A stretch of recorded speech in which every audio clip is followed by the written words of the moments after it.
नमस्कार दोस्तों। भगवान आप सभी का भला करे और आपकी सारी इच्छाएं मनोकामनाएं पूरी हों।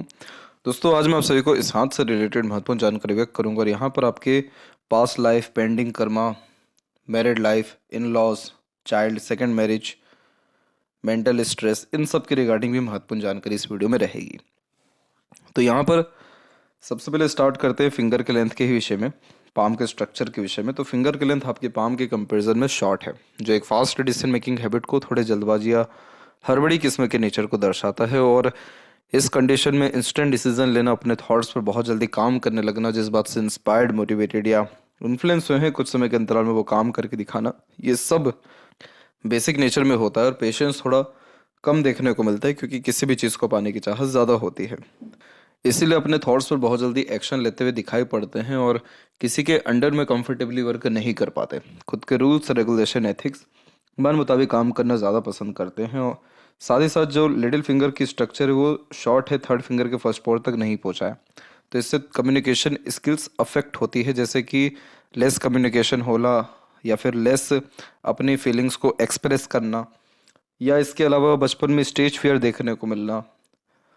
साथ ही साथ जो पंचुअलिटी, डिसिप्लिन या जो मैनेजमेंट है वो वीक होना, स्ट्रेंजर अपोजिट जेंडर से बातचीत करते समय शाइनेस या थोड़ा सा शर्मिलापन महसूस देखने को मिलना। तो इस कंडीशन में कभी भी एक समय पर एक से ज़्यादा काम नहीं करना चाहिए, क्योंकि हर काम में देरी, अड़चन, बाधा आती है। कभी बिना सोचे समझे कमिटमेंट नहीं करना चाहिए, क्योंकि वो फुलफिल नहीं होता है। और कोशिश करना चाहिए ये कि हर बात के जड़ तक जाना, थोड़ा ऑब्जर्व ज़्यादा करना, पेशेंस रखना, तो आपको ऑटोमेटिकली सॉल्यूशन खुद ब खुद मिलना शुरू हो जाएगा। थर्ड फिंगर की लाइन थोड़ी ज़्यादा एक्टिव जब होती है और माइंड लाइन का जब डिक्लाइन मून के तरफ हो, या मून के तरफ भी जब स्क्वायर जैसे चिन्ह हो, ये तीनों जो कॉम्बिनेशन है ये कंफर्म करते हैं कि आप बहुत क्रिएटिव पर्सनैलिटी के हैं। आपके अंदर आर्टिस्टिक क्वालिटी ज़्यादा है और अपने तरीके से काम करने की गतिविधि ज़्यादा है। इस कंडीशन में यह डीप थिंकर बनाता है, इमेजिनेशंस को स्ट्रॉन्ग करता है और किसी न किसी कला में निपुण या अच्छे गुण होने के योग इस प्रकार के स्क्वायर के साइन भी देता है। साथ ही साथ फर्स्ट फिंगर का झुकाव जो सैटर्न की तरफ हो, तो अध्यात्म रुचि, धार्मिक किस्म की प्रवृत्ति और दान, धर्म, पूजा पाठ जैसे योगों से निर्मित होने वाला व्यक्तित्व यहाँ पर यह दर्शाता है। फिंगर के ऊपर सीधी खड़ी रेखाएं मित्रतापूर्वक यानी फ्रेंडली नेचर एंड अप्रोच को इंडिकेट करती है, और वहीं जो थोड़ी बहुत आड़ी रेखा है वो रिश्तों में बार बार होने वाले अनबन, मतभेद को दर्शाता है। क्या होता है कि जब सीधी खड़ी रेखा हो, तो आप जैसे जातक वो होते हैं जो अपना या किसी और का फायदा देखे बिना किसी से भी घुल मिल जाते हैं। लेकिन वहीं जब आड़ी रेखा ज़्यादा होती है, हॉरिजॉन्टल लाइंस, तो ये रिश्तों में ट्रबल या प्रॉब्लम इसलिए क्रिएट करती है क्योंकि जो अंडरस्टैंडिंग, बॉन्डिंग या अटैचमेंट है वो प्रॉपरली हो नहीं पाता है। और इस कंडीशन में आपको ही छोटी छोटी बातें कहीं ना कहीं बुरी लग सकती हैं या बैठ सकती हैं, या छोटी बातों पर आप ओवर रिएक्ट कर सकते हैं। इस चीज़ को अगर ठीक करना हो तो जितना हो सके आप इग्नोर करिए चीज़ों को। ये सबसे अच्छा और बेस्ट रेमेडी माना जाता है। चीज़ों को इग्नोर करना, जैसे किस व्यक्ति ने क्या बोला है, क्या नहीं बोला है, क्या आपके लिए किया है, क्या नहीं किया, इस पे ध्यान ही नहीं देना, ऑब्जर्व ही नहीं करना। तो जब हम एक्सपेक्टेशन कम लगाते हैं, या रिएक्ट कम करते हैं, या इग्नोर करते हैं, या खुद पर ध्यान ज़्यादा देते हैं, कुछ भी इनमें से आप काम करिए, तो आपकी आड़ी रेखाएं ये फिंगर की कम होना शुरू होती है। और जैसे ही ये कम होना शुरू होगी, आपके रिलेशन अच्छे होना शुरू हो जाएंगे, क्योंकि अब उनको आपसे फर्क पड़ेगा ना कि आपको उनसे। तो ये जनरली देखा भी गया है कि जिनकी भी हार्ट लाइन बहुत स्मूथ रही है, सैटर्न पे आके रुकी है, उनके रिलेशन बहुत अच्छे रहे हैं। क्यों ऐसा? क्योंकि ऐसे जातक का ज़्यादा ध्यान रिलेशन मेंटेन करने पे नहीं होता, उनका ध्यान पैसा अर्न करने पे होता है, अपने जितने भी प्लेजर है उनको फुलफिल करने में होता है। तो इन इन लोगों का जो रिलेशन है वो सिर्फ कुछ लिमिटेशन से ऊपर ऊपर से रहता है। तो कोई भी चीज़ अच्छी बुरी लगती नहीं, तो सामने वाले लोग ऑटोमेटिकली झुकते हैं, सामने वाले लोग ऑटोमेटिकली तवज्जो देते हैं। ये एक सैड ट्रूथ है, बिटर ट्रूथ है। और वहीं जब किसी का हार्ट लाइन जुपिटर से कनेक्ट हो जाए या जुपिटर के पोजीशन में आ जाए, तो आप जैसे जातक बहुत ज़्यादा किसी को लेकर के सीरियस होते हैं, पॉजिटिव होते हैं, इमोशनल होते हैं। और आपका पाम का स्ट्रक्चर भी फायर एलिमेंट वाला भी है, इस पे भी आएंगे तो बताया जाएगा ये क्या होता है। लेकिन जब हार्ट लाइन जुपिटर से कनेक्ट हो, तो ये व्यक्ति को थोड़ा भावुक बनाता है, दिल का साफ बनाता है, ऑनेस्ट, लॉयल बनाता है। तो आप जैसे जातकों के जीवन में पैसों का वैल्यू नहीं होता, इमोशंस का, फीलिंग्स का, अंडरस्टैंडिंग का, बॉन्डिंग का, अटैचमेंट का, फैमिली का, सोसाइटी का, इस एक प्रकार से स्पिरिचुअलिटी का वैल्यू ज़्यादा होता है। यही तो रीज़न है कि आप आध्यात्मिक रुचि रख रहे हैं या करुणा, दया अपने अंदर रख रहे हैं, क्योंकि आप दूसरों को दुख दर्द समझ पाते हैं। तो यहाँ पर अगर लगाव और लगाना है तो सबसे पहले खुद से और ईश्वर से लगाइए, और ये ट्रिक को आजमाइए। आपकी जीवन में बहुत जल्दी सकारात्मकता, पॉजिटिविटी आना शुरू हो जाएगी। फिंगर के जब नोट्स मल्टीपल फॉर्मेशंस में इस प्रकार से अवेलेबल हो तो थॉट्स में क्लैरिटी नहीं होती है। आपके वो सारे काम बहुत झटपट हो जाएंगे जिसके बारे में आपने सोचा ना हो, और वो सारे काम में आपको तकलीफें आएंगी जिसके बारे में आपने प्लानिंग ज़्यादा की हो या सोची ज़्यादा हो। तो इस कंडीशन में कभी भी बहुत एक्सट्रीम लेवल का डीप थिंकिंग नहीं करना चाहिए, या कभी भी एक प्रकार से प्लानिंग के साथ काम नहीं करना चाहिए। जैसे ही मन में बात आई, जैसे ही ध्यान आया, वैसे ही फटाफट एक्शन ले लेना चाहिए, तो वो ज़्यादा अच्छा देखने को मिलता है। और ज़्यादा पूछ पूछ करके काम नहीं करना चाहिए, अदरवाइज और ज़्यादा कन्फ्यूजन, ट्रबल या प्रॉब्लम होने लग जाता। अब जैसे आपने 5 साल क्रिस्टल आई और क्या क्या नहीं पहन लिया, लेकिन एट द एंड उसको उतारना पड़ा, क्योंकि वो सब सॉल्यूशन नहीं है आप जैसे लोगों के लिए। बहुत लोगों के लिए सॉल्यूशन होते हैं वो, लेकिन आपके लिए इसलिए नहीं है क्योंकि आपके थॉट प्रोसेस में क्लैरिटी नहीं है। तो जितने ज़्यादा दूसरों के अकॉर्डिंगली या पूछ पूछ करके चलेंगे, उतना ज़्यादा स्ट्रेस, वरीज या फैमिली इशू या तमाम तरह के ट्रबल से गुजरना पड़ेगा। इस चीज़ का ध्यान रखें। फेलेंजस की स्थिति वैसे ठीक है, इंटरनल मास थोड़ा दब रहा है, तो हेल्थ के लिए ये ठीक नहीं माना जाता है, क्योंकि यह स्टेमिना, एनर्जी या रोग प्रतिरोधक क्षमता को वीक कर देता है, कम कर देता है। तो इस कंडीशन में हमेशा गर्म पानी पी के दिन की शुरुआत करें ताकि मंगल एक्टिव हो सके। दूसरा, नीम का पेड़ लगाना चाहिए। तीसरा, सुंदरकांड करा सकते हैं, हनुमान चालीसा भी पढ़ सकते हैं। और चौथा पॉइंट और सबसे इम्पोर्टेंट पॉइंट, जब भी अंदरूनी मंगल वीक हो तो उसको ठीक करने के लिए जितना हो सके ऐसे काम करें जिससे पसीना निकले। एक्सरसाइज, योगा, प्राणायाम, कुछ भी आप अपने अकॉर्डिंगली, सुटेबिलिटी के अकॉर्डिंगली कर सकते हैं, इवन टहल भी सकते हैं।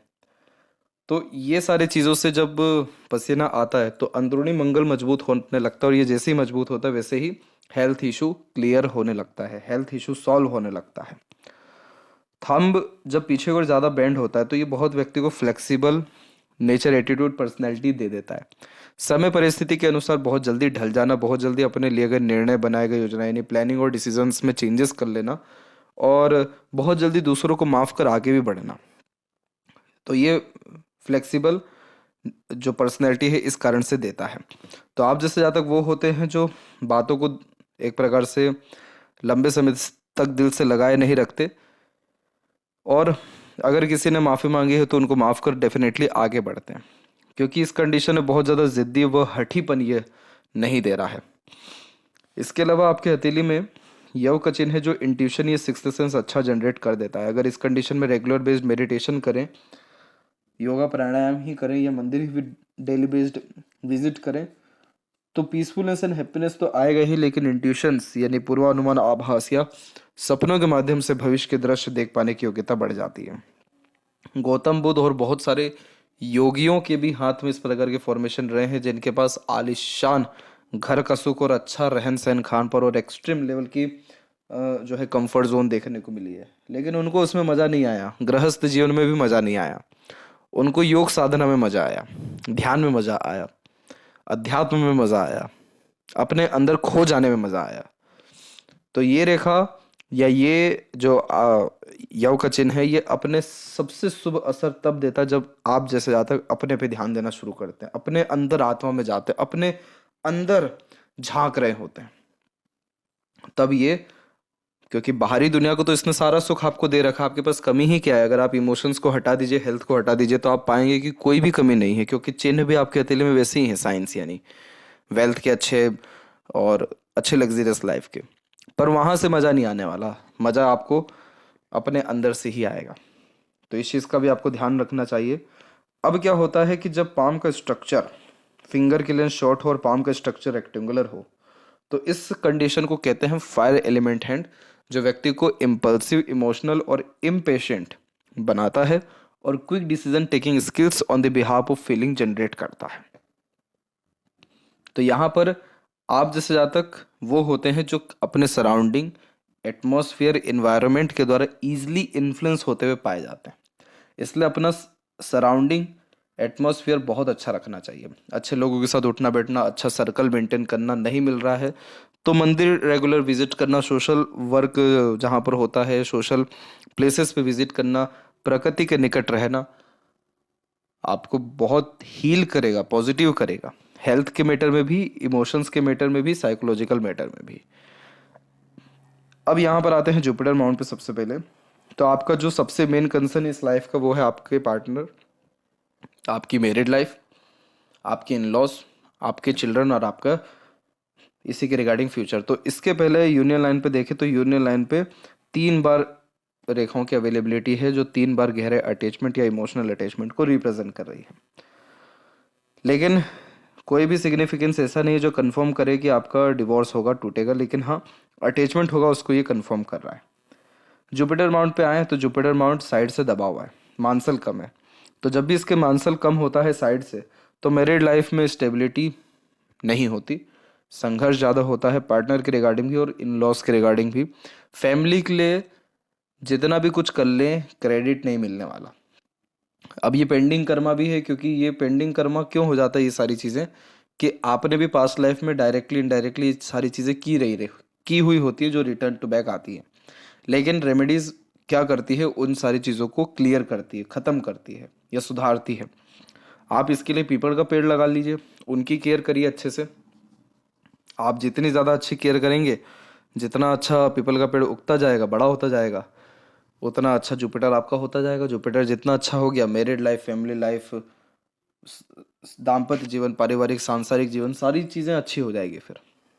क्योंकि ये साइड से दब रहा है, इसके ऊपर सैटर्न का इन्फ्लुएंस नहीं आ रहा है, तो सैटर्न से प्रॉब्लम नहीं है आपको। ये जुपिटर ही आपका दबा हुआ है जो आपको खुश होने नहीं दे रहा है। आप खुश हो सकते हैं दान धर्म से, अध्यात्म से, सत्संग, भजन, कीर्तन से और स्पिरिचुअल बुक पढ़ने से भी, जैसे भगवत गीता, रामायण, सबसे मेन तो यही है। और हथेली में जब जुपिटर पे प्रोग्रेस लाइन ज़्यादा होती है तो ये बहुत एम्बिशियस भी बनाता है, हाई थिंकिंग अप्रोच रखता है। तो कभी भी अपने थिंकिंग डिज़ायर से आप जैसे ज़्यादा कॉम्प्रोमाइज़ नहीं कर पाते। तो यहाँ पर देखा जाए तो तमाम तरह का रिसोर्सेज, अच्छा नॉलेज और सक्सेसफुल यहाँ पर आपकी चिल्ड्रंस को ये रिप्रेजेंट कर रहा है। लेकिन वही जब मैरिड लाइफ या इन लॉज की बात आ रही है तो प्रॉब्लम आ जा रहा है। तो इसके लिए पीपल का पेड़ लगाना सबसे बेस्ट रहेगा। जिन जातकों को मोक्ष मिलता है या इंट्यूशंस आते हैं उनके हथेली में अधिकतर फिश सिंबल का साइन यहाँ पर पाया जाता है, जुपिटर एंड सैटर्न के मिड में। ये प्रैक्टिकल स्पिरिचुअलिटी भी देता है, अंधभक्ति नहीं देता, तथ्यों के साथ बात को कहने की आदत होती है। और यव का चिन्ह भी मोक्ष देता है। लाइफ लाइन पे ही अगर हम आए तो लाइफ लाइन ये एंड नहीं हो रहा है आपका, ये बेसिकली यहाँ पर रुक रहा है, जिसके बाद आपकी जो लक लाइन है वो लाइफ लाइन का फॉर्मेशन निभा रही है। तो यहाँ पर भी हम देख सकते हैं कि ये रेखा की अगर अवेलेबिलिटी देखा जाए तो 60 के आसपास तक है। तो 60 तक आपकी लाइफ जो है बहुत बेस्ट हो जाने वाली है, या 60 तक पूरा का पूरा संपूर्ण जीवन यहाँ पर दिखाई पड़ रहा है। उसके लिए भी बेफिक्र रहिए आप। त्रिशूल का चिन्ह जब शनि पर होता है तो ऐसे जातकों के जीवन में पैसों की, नाम, इज्जत, शोहरत की और रिसोर्सेस की, ज्ञान की या स्पिरिचुअलिटी की, इन तीनों चीज़ों की कमी नहीं होती, पहली बात। दूसरी बात, आपकी जो लक लाइन है उसमें बिखराव एक देखने को मिलेगा आपको, यहाँ से लेकर के यहाँ तक। जब भी कोई रेखा बिखरती है या थोड़ा फेल करके चलती है तो वो समय उस रेखा पर सबसे ज़्यादा दबाव होता है, जिसके कारण वो अच्छा परफॉर्मेंस दे नहीं पाती है। तो ये समय आपके जीवन में जो था वो तकरीबन 33 से लेकर के यही करेक्ट 41 के एज तक चल रहा है। 41 जैसे ही आप टच कर रहे हैं वैसे ही आपकी लक लाइन हल्का सा जुपिटर की तरफ झुक रही है, जो अच्छे ट्रैवलिंग को, नॉलेज गेन करने के योगों को या फायदे को दर्शा रही है।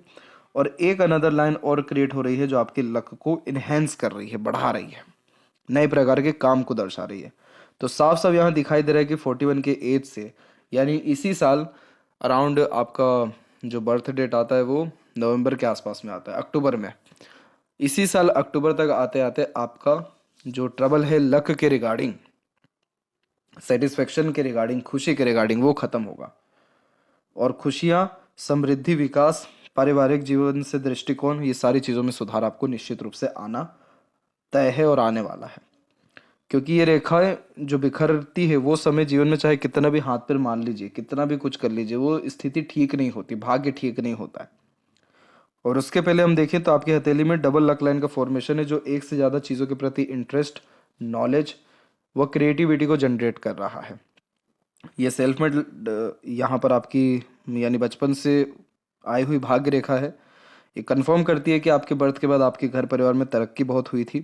और चंद्र की भाग्य रेखा बाहरी दुनिया, लोगों से अच्छे सहयोग को, जन्म स्थान से दूर पूर्णतः रसने बसने के योगों को, मदर सपोर्ट एंड अटैचमेंट को, शादी के बाद कंफर्ट जोन बढ़ने जैसे योगों को भी निर्मित करता है।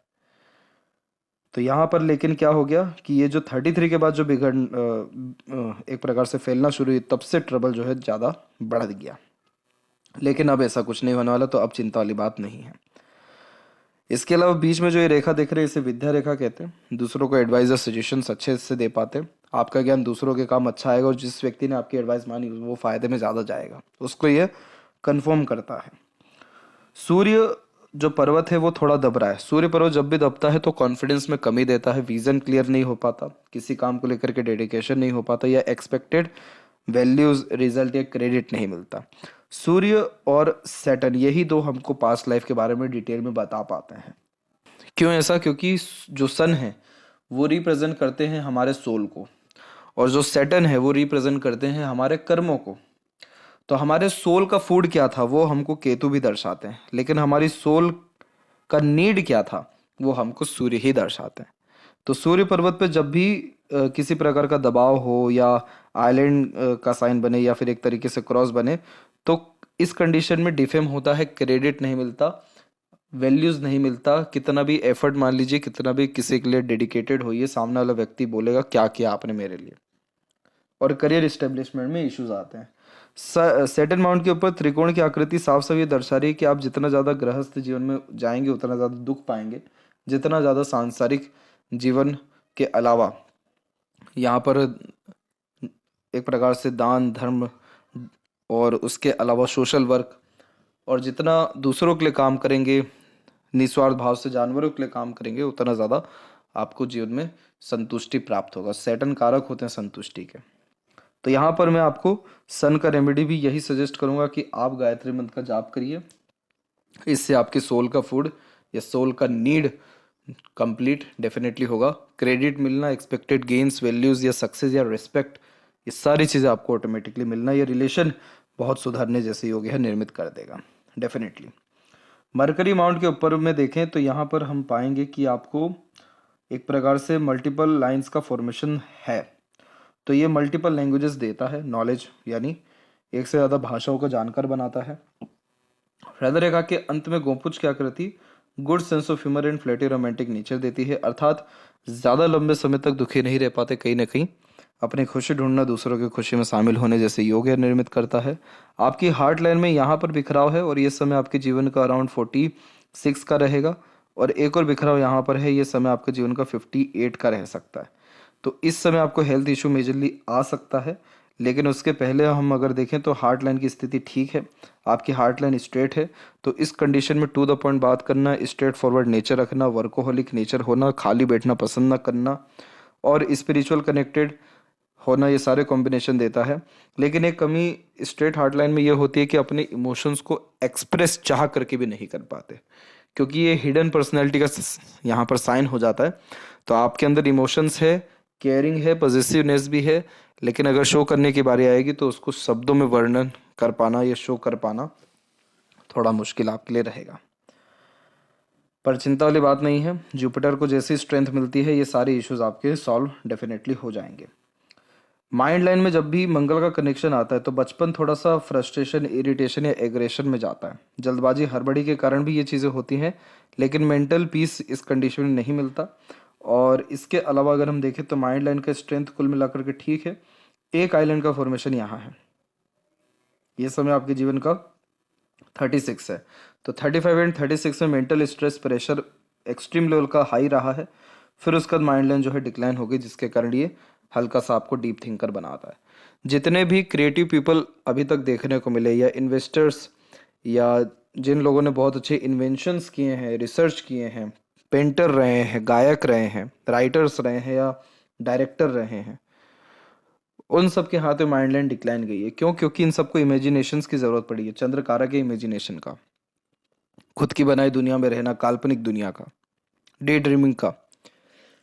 तो अगर यहाँ पर आपके पास किसी प्रकार का इंटरेस्ट है, पैशन है, हॉबी है, तो आप उसको फॉलो करिए, उससे आपको लाभ बहुत मिलेगा। लेकिन बेफिजूल का मेंटल स्ट्रेस, प्रेशर, एंजाइटीज लेने से बचिए, ओवर थिंकिंग से बचिए, बेफिजूल की बातों मैटर से दूर हटिए। नहीं समझ में आ रहा है ज़्यादा कुछ, तो ट्रैवलिंग के लिए ही कहीं निकल जाइए, वो भी आपके लिए ठीक रहेगा, क्योंकि चंद्र के ऊपर आपके स्क्वायर का साइन है, तो ट्रैवलिंग से वो लाभ देता है। लेकिन इस माइंड लाइन में तिल का तार, राई का पहाड़ होने में समय नहीं लगता, क्योंकि ये माइंड लाइन का काम ही है हर बात के जड़ तक जाना। तो इसीलिए इस माइंड को जितना हो सके अच्छा डायरेक्शन दीजिए, पैशन, हॉबी की तरफ ले जाइए, क्रिएटिविटी, आर्ट की तरफ लेकर के जाइए, तो उसमें बढ़ोतरी होगी। अदरवाइज बेफिजूल या घरेलू चीज़ों में ज़्यादा इसको ले गए तो और अनसेटिस्फेक्शन, अनस्टेबिलिटी या बात सोच सोच करके वो प्रेशर जो है बढ़ता रहेगा। तो इसका भी आपको ध्यान रखना। आपके माइंड लाइन लंबी है तो सीखने, समझने अथवा बातों को याद रखने की योग्यता यानी ग्रेस्पिंग स्किल अच्छी है। बहुत सारी आपकी रेखाएं यहाँ पर मरकरी लाइन और भाग्य रेखा के रूप में भी निकली है, तो नए नए आइडियाज़ आपको आने वाले समय में आएगा। आने वाले समय में यानी 41 के आसपास या उसके बाद से, और उसके ऊपर आप काम भी कर सकते हैं, उसमें आपको लाभ भी अच्छा मिल जाएगा। लाइफ लाइन के ऊपर भी अगर हम देखें तो यहाँ पर एक बिखराव है। ये समय आपके जीवन का रहा है 24 से लेकर के 26 के बीच में। इसमें भी आपको हेल्थ इशू मिला, फिर एक और समय 28 में भी मिला, फिर उसके बाद यहाँ पर 34 से 35 में भी मिला। अभी के समय में आपकी बहुत मेजर शुक्र की तरफ से रेखा काट करके जा रही है, जो फैमिली के रिगार्डिंग मेजरली इश्यूज को दर्शा रही है, यही अराउंड यहाँ पर 39 एंड 40 के एज में। लेकिन आप इन सब के पीछे में एक कॉम्बिनेशन पाएंगे तो हैरान रह जाएंगे, वो है आपकी सहयोगी रेखा। ये जब guardian angel and protection line होती है तो अपनों का, दूसरों का या स्ट्रेंजर का सपोर्ट मिले या ना मिले, पर डिवाइन हेल्प हमेशा रहता है साथ में। तो बस इसको पहचानने की, इस पर बिलीव करने की ज़रूरत है। इसके लिए जुपिटर को स्ट्रॉन्ग करने की ज़रूरत है, क्योंकि ये लाइन हमेशा सपोर्ट देती है। प्रकृति से मिल जाएगा, किसी स्ट्रेंजर से मिल जाएगा, किसी अननोन व्यक्ति से मिल जाएगा, लेकिन ये रेखा जब तक है तब तक प्रोटेक्ट करती है। तो इन सारे इश्यूज से जो फैमिली के रिगार्डिंग आ रहे बर्डन, इन सब से आप डेफिनेटली निकल पाएंगे, तो ज़्यादा चिंता करने की आपको आवश्यकता नहीं है। ऐसा नहीं है कि लाइफ में ग्रोथ नहीं मिला हो, अच्छी खासी अपनी ही एफर्ट से आपने ग्रोथ को भी हासिल किया है 24 में, 26, 27 में, 34 और यहाँ पर 35 में भी। तो इसीलिए खुद के एफर्ट से आपको लाभ अच्छा मिला है, आगे भी मिलता रहेगा। सपोर्टिव लाइन एक्टिव है तो चिंता वाली बात नहीं है। हेल्थ के रिगार्डिंग थोड़ा वर्क करना है, आउटर मास डेवलप ठीक है, तो मेंटली ये स्ट्रॉन्ग या करेज अच्छा देता है। शुक्र पर इतनी आड़ी रेखा ठीक नहीं, क्योंकि ये अनसेटिस्फेक्शन, अनस्टेबिलिटी, मैरिड लाइफ के रिगार्डिंग, फैमिली लाइफ के रिगार्डिंग बर्डन, टेंशन, वरीज को ज़्यादा इंडिकेट कर रहा है। कुल देवी देवता की भी आराधना करने से इसमें लाभ मिल जाता है, लेकिन इसका एक नियम है शुक्र का। आप जितना ज़्यादा, आपके पास भले ही कुछ भी ना हो तो भी आप ग्रेटिट्यूड अप्लाई करिए, धन्यवाद करिए हर चीज़ का।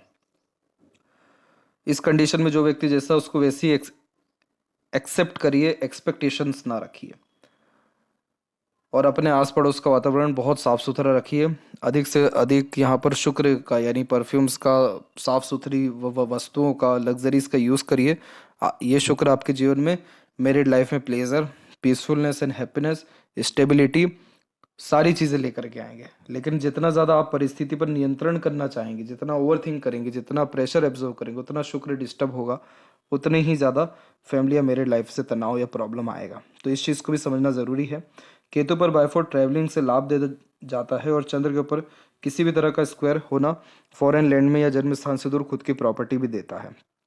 खान पान का शौकीन बनाता है, अच्छे खान पान बनाने जैसे योगों को निर्मित करता है, अच्छी खासी किसी ना किसी चीज़ में कला भी देता है।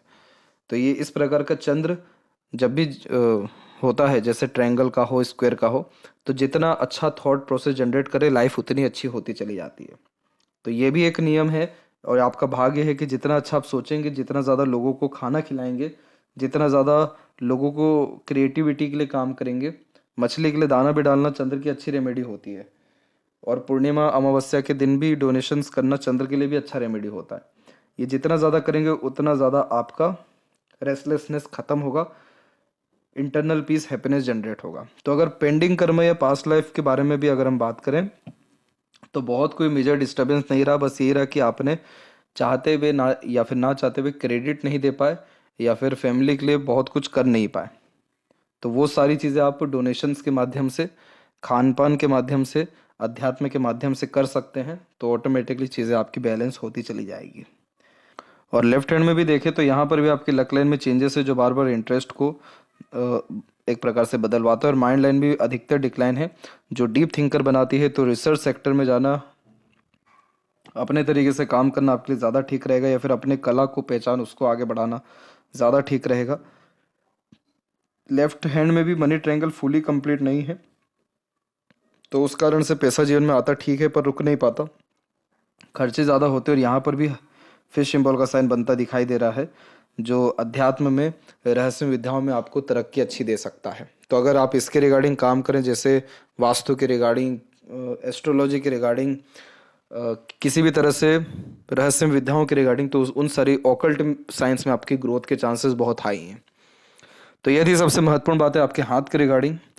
आशा करता हूँ सभी प्रश्नों का उत्तर मिल गया हो। तब तक आप अपना ध्यान रखें। आपका बहुत बहुत धन्यवाद।